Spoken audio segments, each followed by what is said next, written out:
come hear the tale of Lord Dion the Bold, who's tamed worms 1,000 and slain a 10-fold.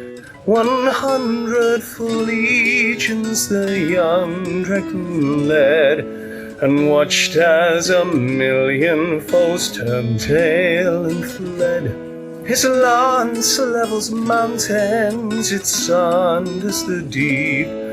The skies over storm brace for every leap. And should the sun set on the empire's shores, his name will live on forevermore. His name will live on forevermore.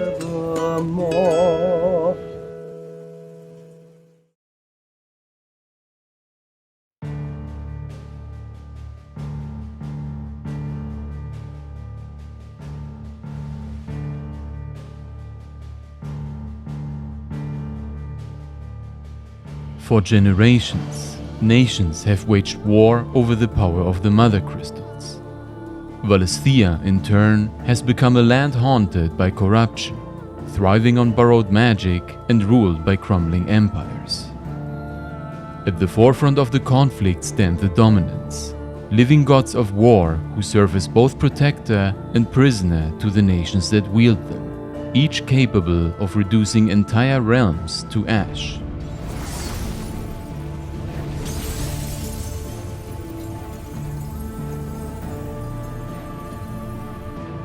The state of the world is dire, teetering on the edge of collapse. As fate slowly forms its shackles around the land and its people, and a divine will pulls the strings of humanity from within the shadows, few are given the chance to choose who they truly are. Dion Lesage, Prince of Sanbreque, leader of the Dragoons, and bearer of Bahamut's flame, is forged by this broken order. He fights to uphold a system of compassion and honor, all in the name of the Holy Empire. Though consumed by the war abroad, it is betrayal at home that shatters Dion's world. What begins as a noble struggle to sustain his empire spirals into a descent toward ruin, personal, political, and divine. Thrust into a conflict far greater than bloodlines or borders, Dion is forced to confront not only the collapse of the world, but the slow erosion of his own will to live. As part of the game's emotional architecture, Dion transcends the role of a supporting character. His Shakespearean arc mirrors the core conflicts of Final Fantasy XVI and stands shoulder to shoulder with that of the main protagonist, making him not just a standout in the game, but one of the franchise's most memorable figures.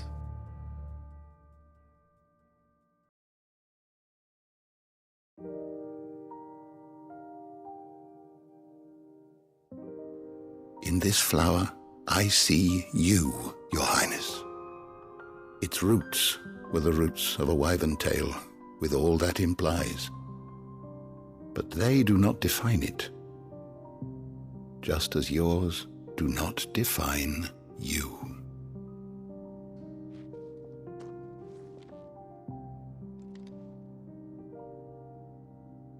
Master Harpocrates, I would ask of you a service. Keep your gift until I have fulfilled my duty to the realm, for only then shall I be deserving of it. Tormented, ashamed, and hollowed by guilt, Dion is but the shadow of the prince he once was. The flower he refuses speaks to a story not yet resolved. The wyvern tail, formerly a proud emblem of the Empire of Sanbreque, carries now, in its purple shade, a different meaning. At one time, the elegant white wyvern tail embodied Dion's knightly identity, his commitment to justice, his loyalty to the Empire and its people, and the ideals he struggles to uphold, even as they collapse around him. The white collar, symbolizing purity, righteousness, and a sense of benevolent purpose, reflects not only Dion's noble ideals, but the quiet humility with which he lives by them. In every sense, he stands as a paragon of virtue. Naturally, Dion is the one to control the powers of Bahamut. To the people of Sanbreque, he is a savior clad in light, a beacon of strength. But more than that, Bahamut is the champion of the Empire. When our people look to the heavens, the sight of him gives them hope. So much so that his victories were not far from the lutes and lips of every bard in the realm, singing stories of his most fearsome and astounding feats. Bahamut, the icon of light, is a natural extension of Dion's image. Unlike other icons who are often depicted as chaotic or monstrous, Bahamut radiates majesty and order. Dion's dominion over this power only deepens his mythos. To command the light of the heavens is to the people of Sanbreque a mark of divine right. Yet being a dominant is no simple blessing from the gods, as many believe. Dominants are the ultimate weapons of war, capable of leveling armies and altering the course of history in seconds. With such power comes an unbearable weight, one Dion bears with unwavering pride and responsibility. The Emperor's safety is paramount. I shall deal with our enemies here. All of them.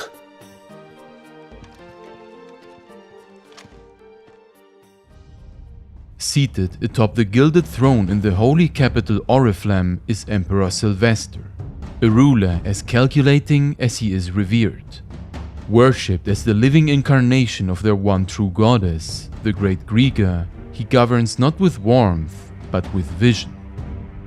As his firstborn and heir to the throne, Dion holds deep admiration, respect, and above all, love for his father. Contrastingly, the Emperor seems to regard his son less as family and more as a weapon to wield. Where is my son? The Lord Prince is currently garrisoned at the Strait of Orther.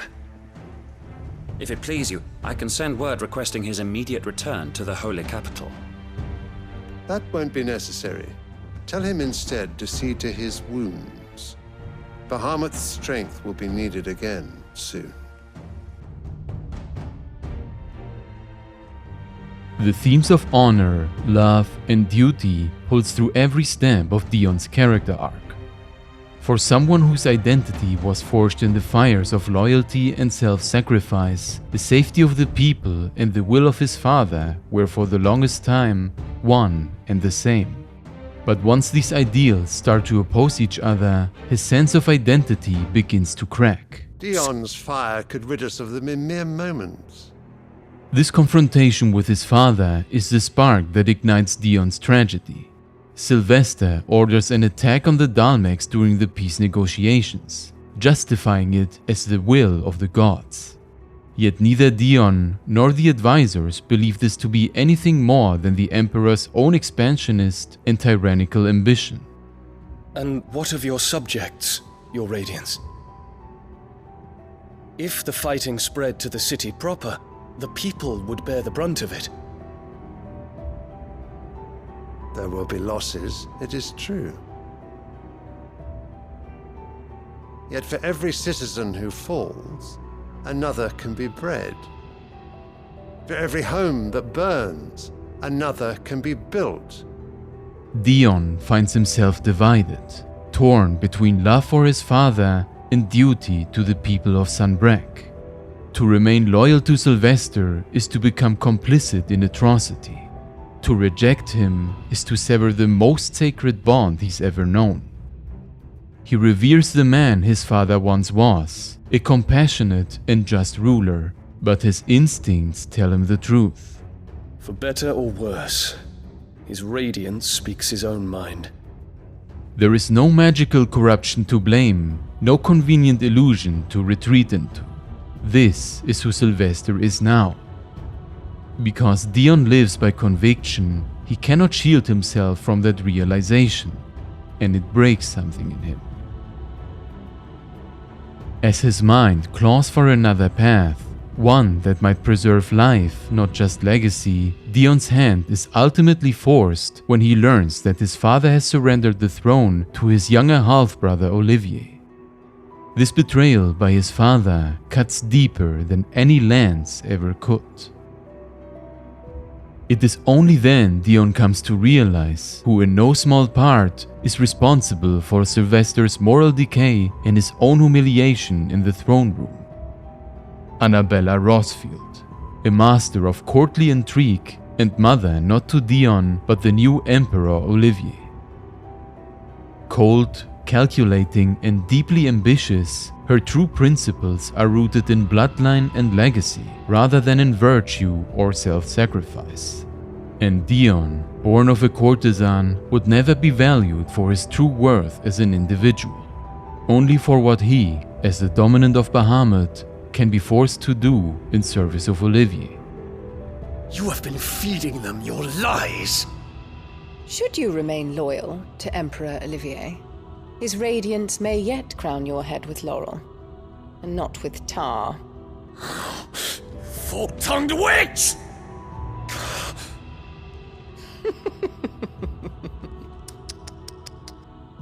Annabella does not merely advise, she manipulates, guiding the Emperor's hand to secure her son's rise, even if it means sacrificing the very soul of the Empire. It is no coincidence then that Dion falls prey to the same scheme of treason that once claimed her late husband, Elwyn Rosfield, former Archduke of Rosaria.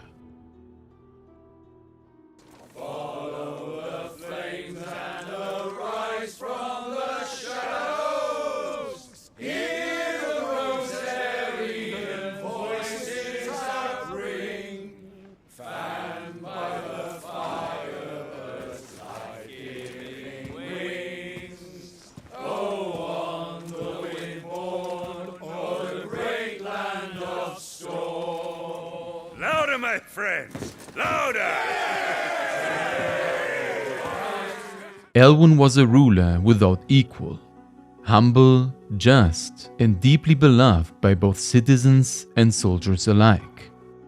Never too proud to sit at the same table as his men, he governed Rosaria with compassion and fairness, earning a reputation as a benevolent and open-minded archduke.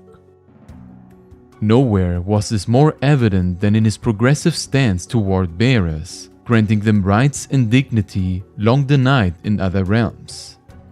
His ideals stood in direct opposition to Annabella's narrow and elitist worldview, where bloodline and sovereignty reigned supreme, even at the expense of the people.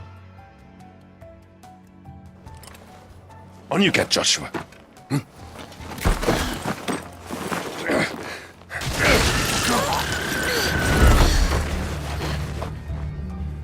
Father? I'm sorry, Your Grace, but that won't be possible. This ideological clash is what led to Annabella's cold-blooded betrayal of Elwyn and the infamous Night of Flames, resulting in the deaths of many Rosarian soldiers and civilians and condemning Clive and Joshua to lifelong suffering. All so she could secure her place within the mightier empire of Sanbreque and ensure the survival of her noble bloodline. Her hatred for bearers, long apparent during her years in Rosaria, only grew more brutal with time. After Elwyn's death, it culminated in the Cullings, systematic purges meant to erase not only those born with magic, but the very ideals Elwyn once stood for. But why? Why would anyone... I don't know. I never truly understood her. But this... It was a final, merciless attempt to erase Elwyn's legacy and crush the ideals he championed. It's no surprise then that Dion, whose moral compass and devotion to the people of Sanbreque mirror Elwyn's, would suffer a near-identical betrayal. But his downfall cuts deeper. As a dominant of common birth and a symbol of hope to the people, Dion is everything Annabella finds threatening and repulsive. His very existence defies her worldview, where power must flow through bloodlines, not virtue. That even a prince, beloved and noble, is not spared from the cruelty of the system reveals just how rotten its foundations truly are. Ultimately, this betrayal quietly sows the seed of rebellion in Dion, not just against those who wronged him, but against the very order they represent. Yet, it also raises a question of whether Dion truly understood his father's priorities, and if Sylvester was ever the compassionate leader Dion believed him to be, given his complicity in the Empire's institutionalized abuse of bearers, his alliance with a known traitor, and his support of the violent annexation of Rosaria. With the veil lifted on the rot festering at the heart of the Holy Empire, Dion is forced to confront a devastating truth. His identity, service, and sacrifice, all once seen as noble, have no place in a system that rewards manipulation over virtue. Tell me true. Do you believe what I'm about to do is wrong? To lead a revolt against his own father and the throne demands extraordinary courage. Dion must cast aside tradition, question the very values that shaped him, and trust in his own moral compass. Olivier, deeply entwined with Annabella's ideology, would become a ruler entirely in her image. One who saw people as tools, ruled through entitlement, and upheld cruelty in place of leadership, even more than Sylvester already did. And this is my decree. For their crimes against the crown, the traitorous Annabella and her usurping son shall be put to death, and the Empire restored. Dion's coup is not an act of vengeance, but one of salvation. It is driven by love for his people, and heartbreakingly, by a final hope to wake his father from delusion. Yet he labors not to secure their futures, but to seize what is left of the twins for himself! Even if it should come at the cost of everything his loyal citizens have labored to build! But Sylvester does not waver. The usurpers remain. And in the end, it is not they who fall by Dion's blade, but Sylvester himself. Inevitably, Annabella's whispered lies of Dion's supposed treason become a self-fulfilling prophecy. Not because they were ever grounded in truth, but because she left him no other path to take. However, in her ruthless quest to reshape the Empire in her image, Annabella herself fell victim to her own manipulations, as the capital is soon to fall, and with it, her hopes of reigning over the entire realm. Thus, it is Dion who turns from the Empire's shining hope and protector into its worst nightmare.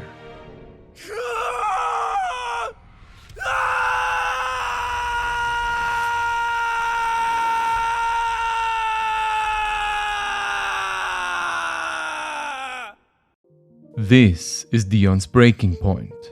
Overcome with unbearable grief and despair, he watches everything he has ever loved, everything he vowed to protect, collapse in the span of heartbeats and by his own doing. All of it the result of Annabella's deceit and given its final push by Ultima. In both Rosaria and Sunbreak, Ultima lurked at the heart of conspiracy and betrayal, turning loyalty into ruin and love into the sharpest blade, patiently weaving the downfall of nations to serve his grand design, the harvest of humanity. Striking down Ultima, disguised as Olivier, is only a hollow victory, a fleeting act of justice that does little to mend the shattering loss of purpose and agency that led him there.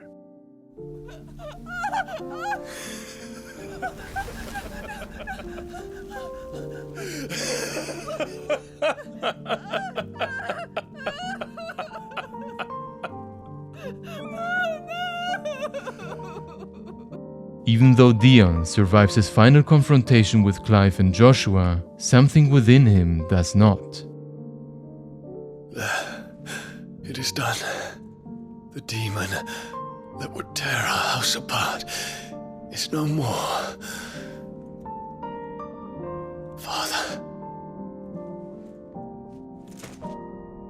For a man of morality in a world devoid of it, Dion's fall was always inevitable. Fate, as always in tragedy, is merciless.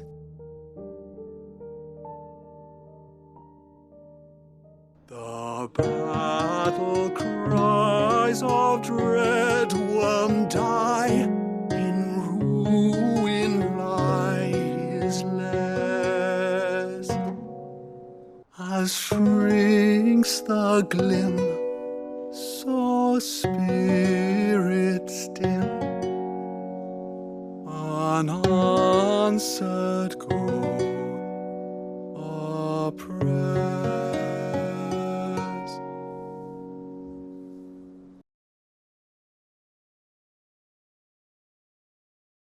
Yet for every citizen who falls, another can be bred. For every home that burns, another can be built. The Empire will live on. The aftermath of Dion's rampage is nothing short of apocalyptic. The once proud capital lies in ruins, its golden spires crumbled, and its streets haunted by silence. Amidst this devastation, Dion collapses, wounded, spent, and ready to surrender to his death. What have I done? But it is at this lowest moment that the young medicine girl offers him compassion without judgment. Seeing the harsh reality of her life contrasted with the unconditional kindness she shows to Dion becomes a pivotal moment in his journey. For him, this girl is the living embodiment of the countless innocents he once vowed to protect, those he ultimately failed. Dion cannot undo the bloodshed nor reclaim the lives lost in the flames of his fury, but he can still fight for something greater. If he cannot save the world for everyone, then he will at least save it for her.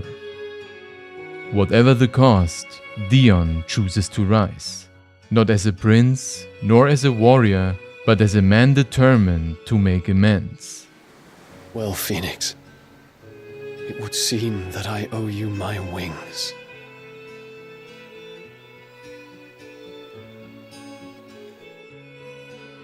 In this, Dion's tragic journey begins to mirror that of Clive, who too was forced to destroy what he cherished most and broken by betrayal after the fall of Rosaria. Both men lost their fathers, their homes, and their sense of purpose to the machinations of others. Annabella, Ultima, and the corrupt systems they upheld. Clive is initially driven by the desire to avenge his brother, only to discover that all along the enemy he sought was within himself. And though he is burdened by guilt for destroying countless lives, he refuses to let it define him before he understands its full weight. And I must atone for the crimes I've committed. But not before I learn the whole truth. Similarly, Dion watches his world collapse at his own hands, and he seeks revenge for his father, his people, and the empire that was stolen from him. But unlike Clive, who postpones atonement in favor of truth, Dion's guilt consumes his self-worth and eclipses his sense of identity. The full scale of his role has been personally revealed to him by Ultima already. You planned this? You did well to endure so long. But you broke in the end, as I knew you would. Dion carries the belief that he no longer deserves to live for himself. His actions from that point on are entirely outward-facing. I have sworn to atone for my crimes or die in the attempt. The weight of the throne room moment lingers in his every word, his every breath. And yet, there's a haunting clarity in him. He knows he can't undo what he's done, but he can still choose to fight. For what remains of humanity for the world, and for those who cannot fight for themselves. Compared to the life he once lived, his duty is all Dion has left and the only thing that still drives him. And what have I but regret? My life ended in the Dominion. I fear death no more. Besides, I would have words with Ultima. He has much to answer for. The theme of fate versus free will, central to the world of Valisthea, now lives through Dion as well. For bearers, fate has always meant one thing: a life of servitude, suffering, and an early death, no matter how noble the soul or capable the mind. This systemic oppression is what drove Sid, and later Clive, to fight for a future where people could choose their own path. But fate's reach extends far beyond individual cruelty. The blight, the mother crystals, and even the magic that once seemed a blessing, all are tools of Ultima, who shaped the very foundation of the world to bend humanity to his will.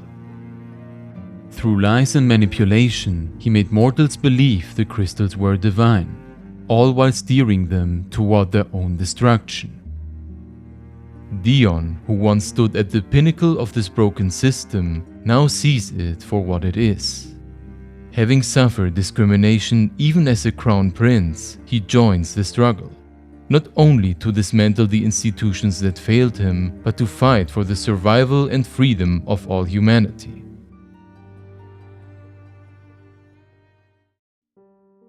Until his last breath, Dion continues to sacrifice his own needs in favor of his duty to the people left behind and to the promise he made to Joshua. For Dion, no symbol captures that duty more poignantly than the Wyvern tale. Each time Sylvester gave an order, he would pin the Empire symbol to Dion's chest, and Dion, without fail, would carry it out. However, in light of the Emperor's true feelings about his son and the powers of Bahamut, that Wyvern tale was not just a silent vow to serve the Empire. It was a mark of ownership and control. Dion wasn't a son or a savior, he was a glorified bearer, just polished enough to believe he ever had a choice. The truth becomes all the more apparent when one learns that the poisonous roots of the Wyvern tail are used to make the ink for the bearer's brand, condemning them to a life of suffering and subjugation. For Dion, the flower had once been a cornerstone of his identity, a symbol of his sacred duty to the Empire and its people. He kept it safe, protected, and committed wholeheartedly to the values it represented. But once he saw this pure symbol being played with, tossed aside, and even trampled upon in favor of ambition and corruption, it began to lose its meaning. Like his ideals, it slowly lost its place in a world that no longer honored what it once stood for. The grief and disillusionment Dion carries find their most harrowing form in the manifestation of the Mother Crystal. The Wyvern tail blooms once more, not as a noble token, but as a cursed flower towering over a broken kingdom, a ghost of his shattered faith in family, in empire, and in himself. Bearing this in mind, the gift from Harpocrates takes on a deeper significance. The purple wyvern tail, its color changed by the harsh conditions in which it grows, becomes a reflection of the identity Dion is forging in the wake of his past. Its roots, like those of the white version of the flower, remain the same, bound to personal history and tragedy. But they do not define it, just as yours do not define you. It is a powerful expression of nature that echoes one of the story's central themes: the capacity to grow, to change and to defy the fate imposed upon us. Despite his actions, Dion can still be a wyvern tail with all that it entails: righteousness, honor, and compassion. He has merely transformed from the white blossom, a symbol of an empire undermined by tyranny and corruption, into something darker, more enduring, yet no less virtuous. A symbol fit not for the empire that was, but for the one that may yet come. But unfortunately, Harpocrates' heartfelt appeal to hold on to the ideals of the wyvern tale doesn't evoke the reaction he had hoped for. Keep your gift, until I have fulfilled my duty to the realm, for only then shall I be deserving of it. Dion is too righteous, too burdened by guilt to accept such grace so easily. In offering the flower, Harpocrates tries to be the friend and guide he wishes he had been when he once served as Dion's mentor. He now bears the regret of never having taught Dion how to navigate the crushing weight of expectations, and the wound Dion carries runs too deep to be undone by a single gesture. Though I continue to be bewildered by fate, that I should meet with my old tutor here, at the very end of the world. I thank you, with all my heart, for giving me this chance. I should like to look upon that flower once more, when I am worthy. Although Harpocrates failed to help Dion forgive himself, his gesture was not in vain. It offered Dion something he desperately needed: a moment of relief. So much of his pain is rooted in the fear of being remembered only as a failure.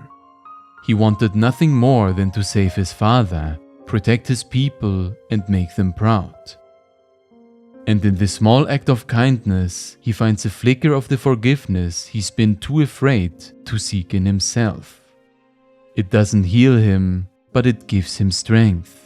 At least Dion now carries a little more hope, knowing that there are still those who might forgive him and that he can still make them proud. Fate, as it seems, though often merciless, is not entirely without mercy.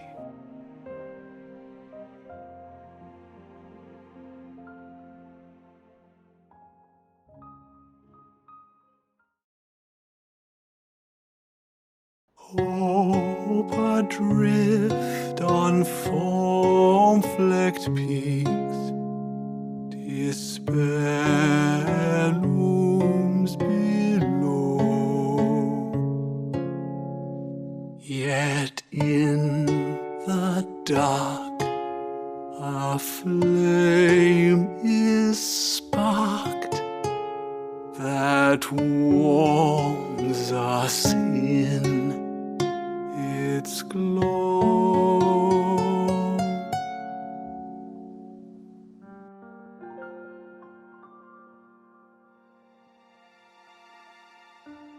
The world stands on the edge of oblivion. The blight has devoured entire realms, leaving nothing but dust and silence in its wake. Kingdoms have fallen, hope has withered, and the sky itself seems to dim under the weight of fate. What remains is fractured, both in land and in spirit, with survivors clinging to what little light is left. In this bleak final hour, Dion departs alongside Clive and Joshua for Origin, not merely to confront Ultima, but to defy the very forces that have dictated humanity's suffering for centuries. Their journey is more than a clash of wills. It is the last stand for a world that dares to resist its false gods. On a grander scale, it's a battle to remake the world as it should be, where people are not born to serve crystals, gods, or nations, but born free. A world where choice, not destiny, defines what it means to live. That world is ultimately born, but it is made only possible through Dion's sacrifice. His final act in life may have never been about redemption, And yet, it's precisely that which makes him someone worthy of it. With one final surge of strength in a tug of war for the survival of humanity, Dion hurls himself into the heart of battle, summoning all that remains of Bahamut's might. I ask not for acceptance, only forgiveness! Buying the Phoenix precious time to protect his brother and breaking Ultima's icon form. Lamentably, Bahamut's light too fades. Dion falls, not in shame, but in the quiet peace of release. Now, Father, it is done. The last grace of a man who dies in the attempt to atone for his sins, just as he had once sworn he would. It is a sacrifice born not of guilt, but of conviction. A choice shaped by the noblest lesson his father may have once embodied, long before power and ambition consumed him.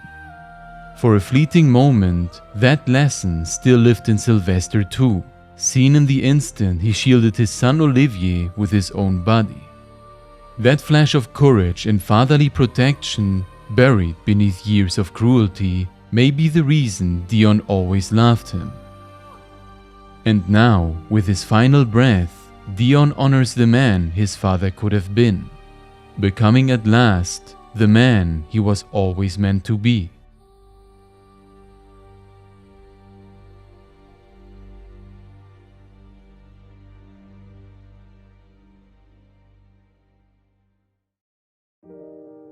The Dragoon Princess's unwavering devotion is what defines his tragic nature. It prevents him from ever truly pursuing the outcome that might bring him happiness, just as he so often had to choose the Empire over his love to Terence. Dion never allowed himself to imagine a life beyond duty, never dared to dream of what could be, especially given the toll of being a dominant. In the end, he follows a path he knows he may not return from. And by that end, it is clear how much of the world Dion placed before himself.